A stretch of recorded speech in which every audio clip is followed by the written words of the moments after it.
Police have targeted a high-ranking bikie boss living overseas in a major drug bust on the Central Coast. Tom Saker is at Sydney Police Centre for us this evening. Tom, who are they after?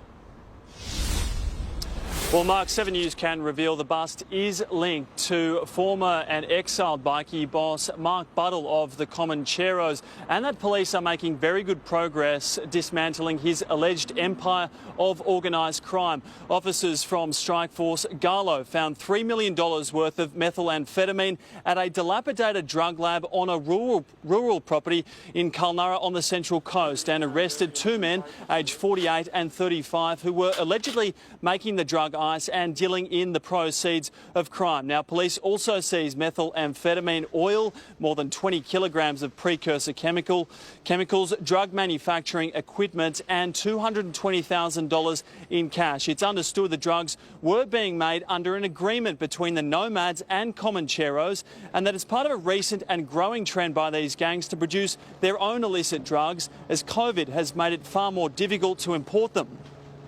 This group is very well connected.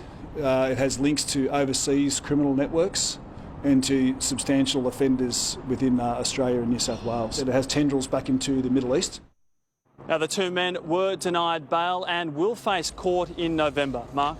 Tom Saker, thank you. This year, the State Crime Command's Organised Crime Squad have been conducting Strike Force Gala, which has been targeting the transshipment of drugs and illicit commodities around the country, particularly originating out of Sydney and moving across state borders, particularly into South Australia and Victoria. This group is very well connected. It has links to overseas criminal networks and to substantial offenders within Australia and New South Wales. In June this year, acting on some information that we received, our colleagues in the Highway Patrol stopped a truck in Hay and seized over 45 kilos of drugs, including methamphetamine, cocaine and MDMA. That seizure was valued at over $13 million. Those inquiries led to further options and targets, and in July we stopped a vehicle on the M5 at Padstow, at which time one of the drivers ran across 5 lanes of traffic and nearly got squashed and survived. And we also seized 25 kilos of drugs, again a mixture of different commodities. At the time, we described it as the Amazon of drug dealing, that they were basically taking substantial quantities of drugs on consignment and transferring them around the country. Our inquiries have continued, and investigations led us to suspect that a clandestine laboratory of a major scale was being conducted on the Central Coast of New South Wales in the vicinity of Mangrove Mountain at a place called Kulnura. After a number of covert investigations, including observations in the bush and use of technology, we identified that the lab was active and contained a number of dangerous chemicals and drugs in different stages of manufacture. We also identified that members of the Nomad outlaw motorcycle gang were deeply involved in this laboratory and involved in the sale of those prohibited and dangerous drugs. Yesterday afternoon, about 5 o'clock, police from the Organised Crime Squad attempted to stop a black Kluger in Arimba, which isn't far from the lab site. At that time, the driver, we will allege, rammed into the police vehicles that were trying to stop him, occasioning injuries to some of the detectives, minor injuries fortunately, and they fled, crashing into a gutter in the university grounds at Arimba. One offender was arrested at the scene, another was chased with the help of the dog squad and arrested about 1.5 kilometres away. Searches of the lab have shown us that it's a major commercial facility. We've seized at least 10 kilos of actual finished drug at this point, which will take about a week to process. This lab is of such a scale. There's also many kilos and litres of drug manufacture chemicals in different stages, some being crystallised, some in a sludge, but all containing methamphetamine and also toxic chemicals, which we suspect may be also polluting the groundwater in the vicinity of the laboratory. We also searched 2 houses linked to these men that we arrested.